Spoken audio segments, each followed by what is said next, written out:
नमस्कार. माझी योजना चॅनलमध्ये मी रुचिता आपले स्वागत करते. नमो शेतकरी महासन्मान निधी योजनेअंतर्गत मोठा निधी वितरित झाल्यानंतर राज्याचे मुख्यमंत्री देवेंद्र फडणवीस यांनी महत्त्वपूर्ण घोषणा केल्या आहेत.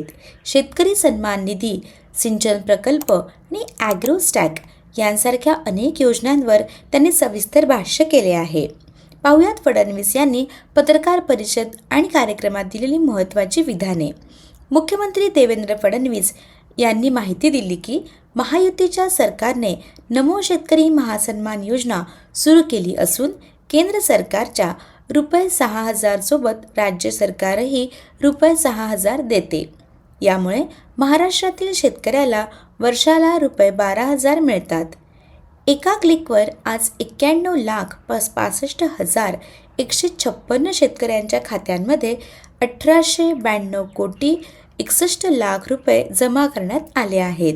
फडणवीस यांनी लवकरच या योजनेत ₹3,000 ची वाढ करण्याची घोषणा केली. यामुळे शेतकऱ्यांच्या खात्यामध्ये वर्षाला एकूण ₹15,000 जमा होतील.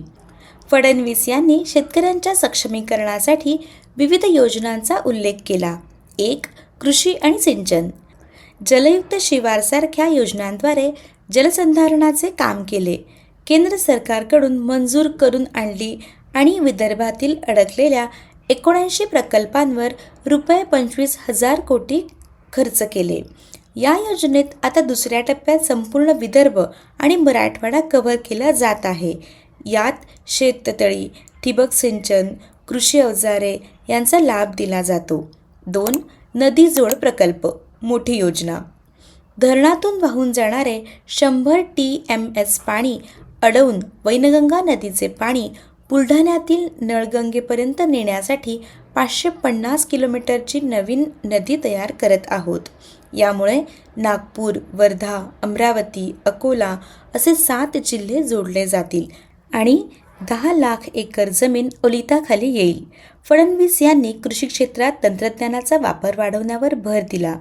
ॲग्रीस्टॅक ही योजना संपूर्ण शेतीच्या फार्मिंग सायकल डिजिटलायझेशनसाठी आहे. यामुळे दलाल विरहित थेट शेतकऱ्यांशी संवाद साधून त्याला आवश्यक लाभ देता येईल. सध्या 54% शेतकरी ॲग्रीस्टॅकमध्ये आले आहेत, पण 100% शेतकऱ्यांना आणायचे आहे. स्मार्ट योजना. या योजनेत फार्मर प्रोड्युसर कंपन्या आणि गटांना कृषीवर प्रक्रिया करणारे उद्योग आणि नवीन कॅश क्रॉप तयार करण्यासाठी मदत केली जाते. शेतकऱ्यांसाठी वीज आणि सिंचन संदर्भात सरकारने मोठे निर्णय घेतले. वीज बिल माफी. शेतकऱ्यांचे माफ केलेले वीज बिल वगळता पुढील 5 वर्ष शेतकऱ्यांकडून वीज बिल घ्यायचे नाही असा निर्णय घेण्यात आला आहे. आता मागेल त्याला सोलार पंप योजना आणली आहे.